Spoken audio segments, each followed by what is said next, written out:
ರಾಷ್ಟ್ರಭಕ್ತ ನಾಗರಿಕ ವೇದಿಕೆ ಮಂಗಳೂರು ವತಿಯಿಂದ ಏಕ್ ಶಾಮ್ ದೇಶ್ ಕೆ ನಾಮ್ ಎಂಬ ಹೆಸರಿನಲ್ಲಿ ಮಹಾಯುದ್ಧದ ಸ್ವರ್ಣ ಜಯಂತಿಯನ್ನು ಡಿಸೆಂಬರ್ 4ರಂದು ನಗರದ ಕೊಡೆಯಲ್ಬೈಲ್ನ ಶಾರದಾ ವಿದ್ಯಾಲಯದಲ್ಲಿ ಹಮ್ಮಿಕೊಳ್ಳಲಾಗಿದೆ ಎಂದು ಸುದ್ದಿಗೋಷ್ಠಿಯಲ್ಲಿ ರಾಷ್ಟ್ರಭಕ್ತ ನಾಗರಿಕ ವೇದಿಕೆಯ ಸತ್ಯಜಿತ್ ಸುರತ್ಕಲ್ ಹೇಳಿದರು. ಅವರು ಮಂಗಳೂರಿನ ಪ್ರೆಸ್ ಕ್ಲಬ್ನಲ್ಲಿ ಸುದ್ದಿಗೋಷ್ಠಿ ನಡೆಸಿ ಮಾತನಾಡಿದರು.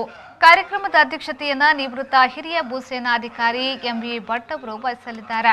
ಕಾರ್ಯಕ್ರಮದ ಉದ್ಘಾಟನೆಯನ್ನ air vice marshal Ramesh Karnik ಅವರು ನೆರವೇರಿಸಲಿದ್ದಾರೆ. ಗಣ್ಯ ಅತಿಥಿಗಳಾಗಿ ಕರ್ನಲ್ ಮೊಹಿಂದರ್ ಸಿಂಗ್ ಕೈರಾ ಎಸ್ಎಂ, ಶಾರದಾ ಸಮೂಹ ಸಂಸ್ಥೆಯ ಅಧ್ಯಕ್ಷರಾದ ಪ್ರೊಫೆಸರ್ ಎಂಬಿ ಪುರಾಣಿಕ್ ಭಾಗವಹಿಸಲಿದ್ದಾರೆ. ಬಾಂಗ್ಲಾ ಯುದ್ಧದ ಸಮಯದಲ್ಲಿ ಸೇನೆಯಲ್ಲಿ ಸೇವೆ ಸಲ್ಲಿಸುತ್ತಿದ್ದ ಸುಮಾರು 50ಕ್ಕಿಂತಲೂ ಹೆಚ್ಚು ಸೈನಿಕರು ಅಥವಾ ಪರಿವಾರವನ್ನ ಕರೆಸಿ ಸನ್ಮಾನಿಸಲಾಗುವುದೆಂದು ಹೇಳಿದರು. ಶಾರದಾ ವಿದ್ಯಾಲಯದಲ್ಲಿ ಡಿಸೆಂಬರ್ 4ನೇ ತಾರೀಕು ಆ ಒಂದು ವಿಶಿಷ್ಟ ಹಿನ್ನೆಲೆ ಇರುವಂತದ್ದು ಮಂಗಳೂರಿಗೆ ಕೂಡ ಇತಿಹಾಸದಲ್ಲಿ ಕೂಡ ಬಹಳ ಒಳ್ಳೆಯ ಒಂದು ಯುದ್ಧದ ಇರುವಂತದ್ದನ್ನು ಆಚರಿಸಬೇಕು ಅಂತ ಹೇಳಿಕೊಂಡು ಯೋಚನೆ ಮಾಡಿಕೊಂಡು ಡಿಸೆಂಬರ್ 4ನೇ ತಾರೀಕು ಶನಿವಾರ ಮಂಗಳೂರಿನ ಕೊಡಿಯಾಲ್ಬೈಲ್ನ ಶಾರದಾ ವಿದ್ಯಾಲಯದ ಆವರಣದಲ್ಲಿ ಆ ಏಕ್ ಶಾಮ್ ದೇಶ್ ಕೆ ನಾಮ್ ಅನ್ನೋ ಹೆಸರಿನಲ್ಲಿ ಸ್ವರ್ಣ ಜಯಂತಿ ಉತ್ಸವ ಆಚರಣೆ ಆಗಲಿಕ್ಕಿದೆ. ದಕ್ಷಿಣ ಕನ್ನಡ ಜಿಲ್ಲೆಯ ಅತಿ ಹಿರಿಯ ಸೇನೆಯ ಅಧಿಕಾರಿ, ಹಿರಿಯ ಅಂತ ಹೇಳಿದ್ರೆ ಅವರ ಪದವಿಯ ಮೇಲೆ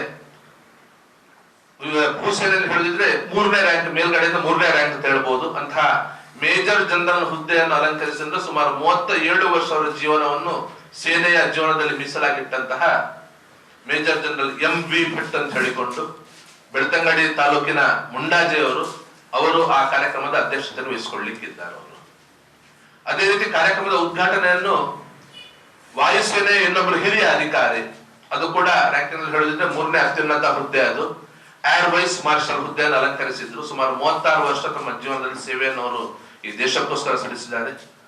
ಕಾರ್ಕಳದ ರಮೇಶ್ ಕಾರ್ಣಿಕರ್ ಅವರು, ನಮ್ಮ MLC ಕ್ಯಾಪ್ಟನ್ ಗಣೇಶ್ ಕಾರ್ಣಿಕರ್ ಅವರ ಸ್ವಂತ ಅಣ್ಣ ರಮೇಶ್ ಕಾರ್ಣಿಕರ್ ಅವರು ಕಾರ್ಯಕ್ರಮ ಉದ್ಘಾಟನೆ ಮಾಡಲಿಕ್ಕಿದ್ದಾರೆ. ಕಾರ್ಯಕ್ರಮದ ಮುಖ್ಯ ಅತಿಥಿಯಾಗಿ 1971ರ ಬಾಂಗ್ಲಾ ಯುದ್ಧ ಡಿಸೆಂಬರ್ ನಲ್ಲಿ ಆದ್ರೆ ಮೇ ತಿಂಗಳ ಮುಹೂರ್ತ ಇಂದಿರಾ ಗಾಂಧಿ ಅವರು ಹಾಡಿದ್ರು, ಮನೇಶ್ ಅವರು ಯೋಚನೆ ಮಾಡಿದ್ರು. ಅವತ್ತೇ ಒಂದು ವಾರ್ ರೂಮ್ ಅಂತ ಹೇಳಿಕೊಂಡು ಒಂದು ರಚನೆ ಆಗಿತ್ತು. ಯಾವ ರೀತಿ ಯುದ್ಧವನ್ನು ಗೆಲ್ಲಬೇಕಿದ್ರೆ ಯಾವ ತಂತ್ರಗಳನ್ನ ಉಪಯೋಗ ಮಾಡಿಕೊಳ್ಬೇಕು, ಯಾವ ರೀತಿ ಮಾಡಬೇಕು, ಪೂರ್ವಭಾವಿಯಾಗಿ ಒಂದಷ್ಟು ತಯಾರಿ ಬಾಂಗ್ಲಾದೇಶದ ಒಳಗಡೆ ಎಲ್ಲವೂ ಆಗಬೇಕು. ಅದು ಮುಕ್ತವಾಹಿನಿ ಹೆಸರಲ್ಲಿ ಇರ್ಬೋದು, ಬೇರೆ ಬೇರೆ ಹೆಸರಲ್ಲಿ ಇರ್ಬೋದು, ಅದೆಲ್ಲವನ್ನು ನಿರ್ವಹಣೆ ಮಾಡಿರುವಂತದ್ದು ವಾರ್ ರೂಮ್ ಅಂತ ಹೇಳಿಕೊಂಡು. ಆ ವಾರ್ ರೂಮ್ ನಲ್ಲಿ ಅವತ್ತು ಜವಾಬ್ದಾರಿಯನ್ನು ಹೊತ್ತುಕೊಂಡು ಕೆಲಸವನ್ನು ಮಾಡಿದಂತಹ ಒಬ್ಬರು ವ್ಯಕ್ತಿ, ಆನಂತರ ಕರ್ನಲ್ ಪದವಿಯನ್ನು ಪಡೆದಿರುವವರು ಅಂತಹ ಮೊಹಿಂದರ್ ಸಿಂಗ್ ಖೈರಾ ಅಂತ ಹೇಳಿಕೊಂಡು, ಮೂಲತಃ ಪಂಜಾಬ್ ಚಂಡೀಗಢದವರು, ಪ್ರಸ್ತುತ ಅನೇಕ ವರ್ಷದಿಂದ ನಿವೃತ್ತಿ ಜೀವನ ನಂತರ ಬೆಂಗಳೂರಲ್ಲಿ ವಾಸ ಮಾಡ್ತಾ ಇದ್ದಾರೆ. ಆ ಮೊಹಿಂದರ್ ಸಿಂಗ್ ಖೈರಾ ಅವರು ಸೇನಾ ಮೆಡಲ್ ಕೂಡ ಪುರಸ್ಕೃತರವರು. ಅವರು ಅವತ್ತಿನ ಮುಖ್ಯ ಅತಿಥಿಯಾಗಿ ವೇದಿಕೆಯಲ್ಲಿ ಇರ್ತಾರೆ. ಈ ಸಂದರ್ಭದಲ್ಲಿ ಸುದ್ದಿಗೋಷ್ಠಿಯಲ್ಲಿ ರಾಷ್ಟ್ರಭಕ್ತ ನಾಗರಿಕ ವೇದಿಕೆಯ ಪ್ರಮುಖರು ಉಪಸ್ಥಿತರಿದ್ದರು.